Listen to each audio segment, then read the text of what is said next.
During those days, another large crowd gathered. Since they had nothing to eat, Jesus called his disciples to him and said, "I have compassion for these people. They have already been with me 3 days and have nothing to eat. If I send them home hungry, they will collapse on the way, because some of them have come a long distance." His disciples answered, "But where in this remote place can anyone get enough bread to feed them?" "How many loaves do you have?" Jesus asked. 7, they replied. He told the crowd to sit down on the ground. When he had taken the 7 loaves and given thanks, he broke them and gave them to his disciples to distribute to the people, and they did so. They had a few small fish as well. He gave thanks for them also and told the disciples to distribute them. The people ate it and were satisfied. Afterward, the disciples picked up 7 basketfuls of broken pieces that were left over. About 4,000 were present. After he had sent them away, he got into the boat with his disciples and went to the region of Dalmanutha.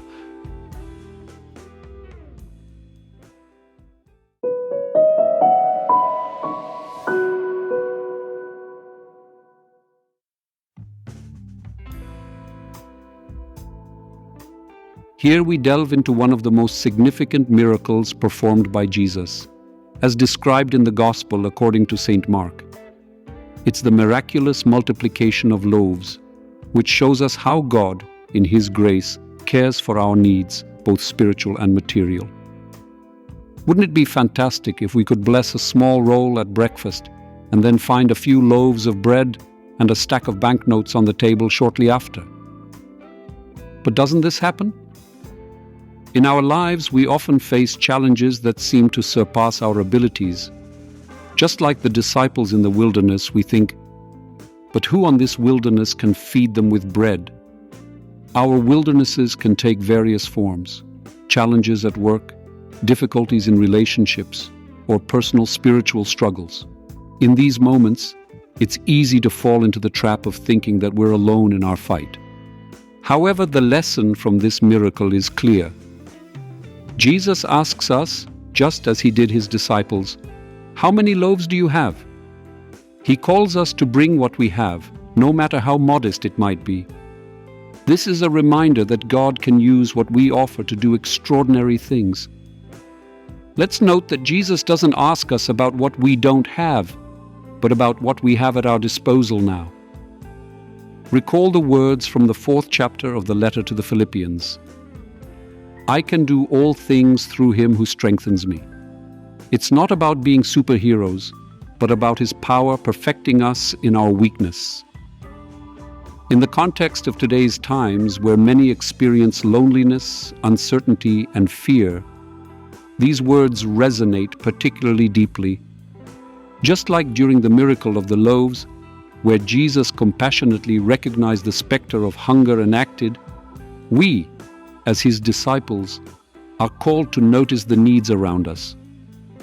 It's not just about physical feeding, but also about providing spiritual and emotional support to those around us. Consider the words from the 25th chapter of the Gospel according to St. Matthew, where Jesus says, "Whatever you did for one of the least of these brothers and sisters of mine, you did for me." In a world of lost priorities, where it's so easy to overlook the least, this is a powerful reminder that in serving others, we serve Christ. The miracle of the multiplication of the loaves is a reminder of the abundance of God's grace. From 7 loaves and a few fish, Jesus fed the crowds, and there were still 7 full baskets of leftovers.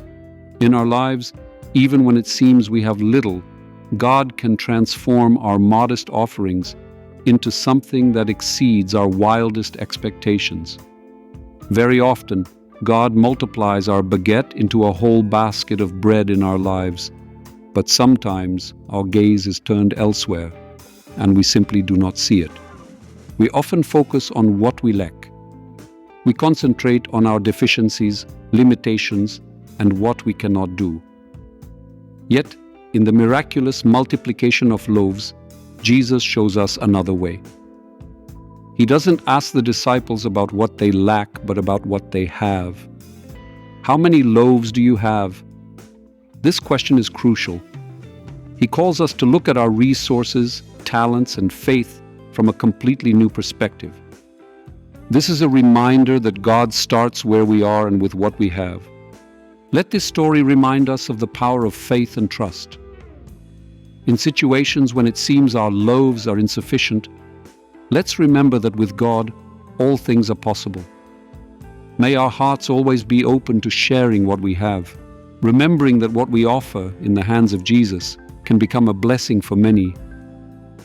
Amen.